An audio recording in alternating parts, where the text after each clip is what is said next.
Libby Penn, VP of Operations at Improbable. We provide better ways to create and manage virtual worlds.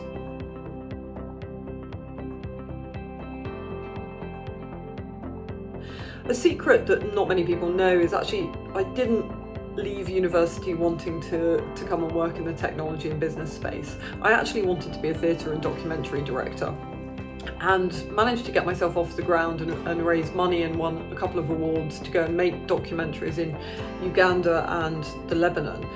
And interestingly, it was the journey of coordinating all of the people and the resource needed to get those projects off the ground that made me want to actually apply those skills elsewhere.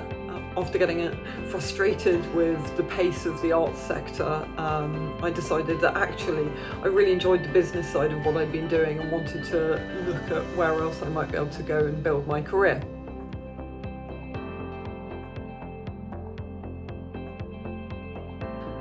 So how did I become a COO?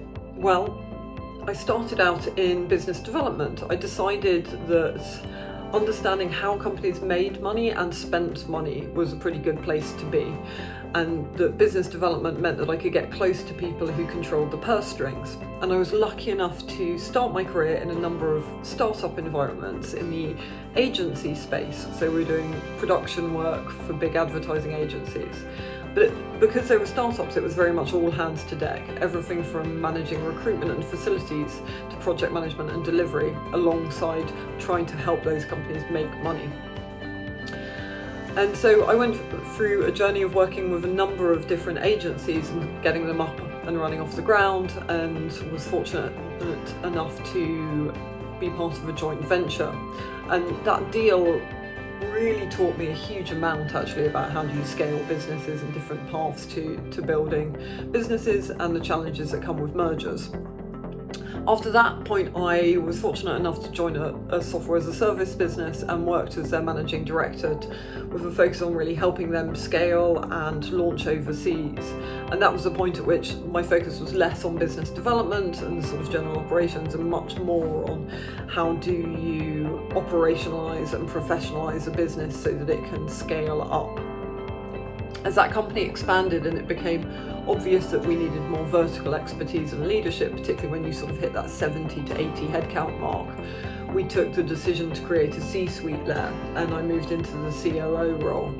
And I remember how challenging it was at that point to suddenly have to recruit and run a team of people who were more experienced than me with much deeper specialisms.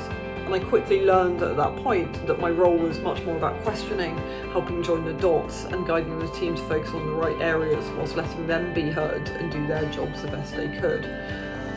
And from there, I spent a few years as COO of that business and successfully launched it into North America. I started working with venture capital backed companies and then eventually moved on to Improbable.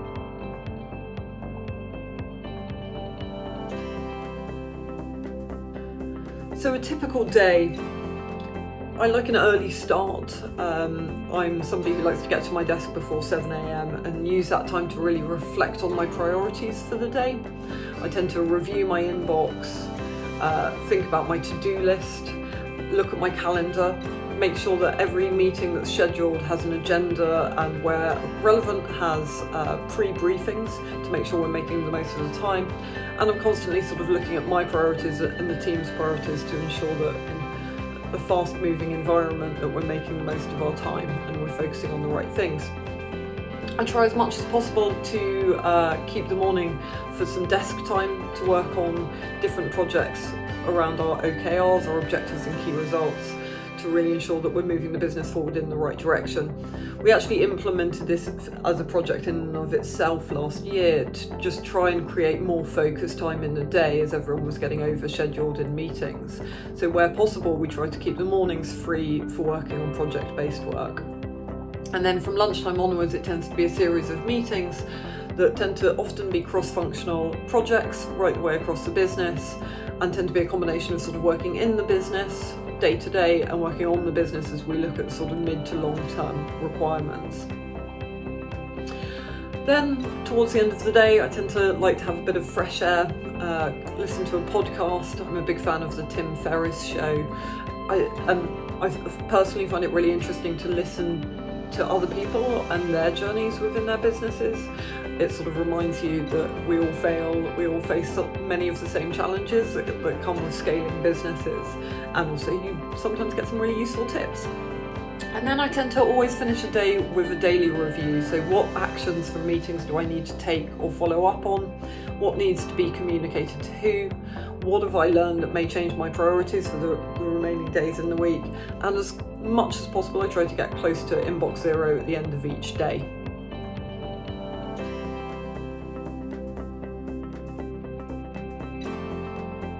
Given my background, I tend to think that actually storytelling is a really important one and a much overlooked skill, because I think particularly when you're running larger businesses, so much of your role is about communication and bringing different people together to solve problems, to focus on opportunities. And storytelling is at the sort of heart and epicenter of that. It's a way to get people to come together and collaborate under a shared mission and vision. It can really motivate people, and most importantly, I think it brings that sort of golden thread together so that people actually really understand what they should be focusing on and why the work that they're doing has an impact and how it contributes to the ultimate mission. So how you package that and spin that together, I think it's really important, and of course side by side with that is building out that communications cadence that allows alignment as you scale, so that left hand knows what the right hand is doing.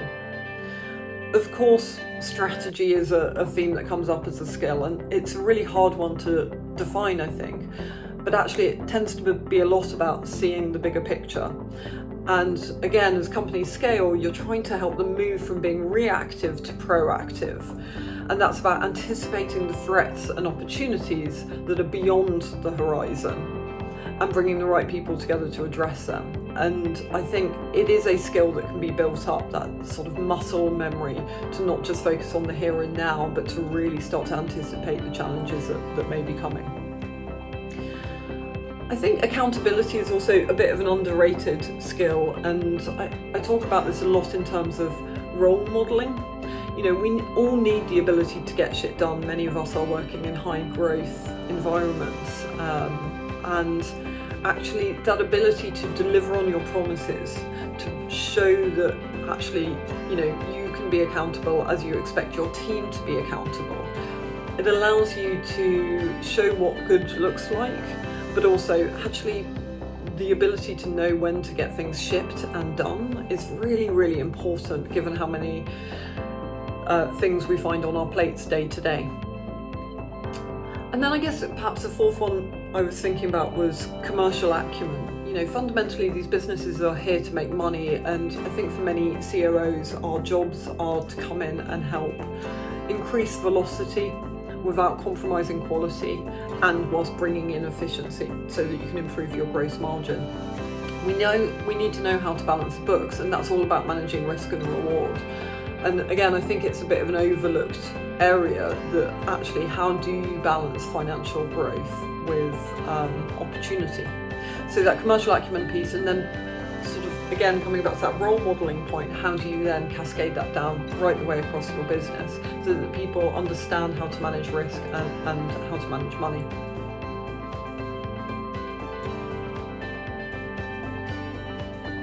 I think a relentless focus on velocity. What will make the boat go faster was a piece of advice that was given to me. And I think that piece is just so important. We have such an opportunity cost to running our businesses day to day. It's a competitive market no matter where you're operating. So really constantly getting out of bed and thinking, what do I need to do today to make the boat go faster? I think comfort with ambiguity is really important, getting used to change and knowing your position within that.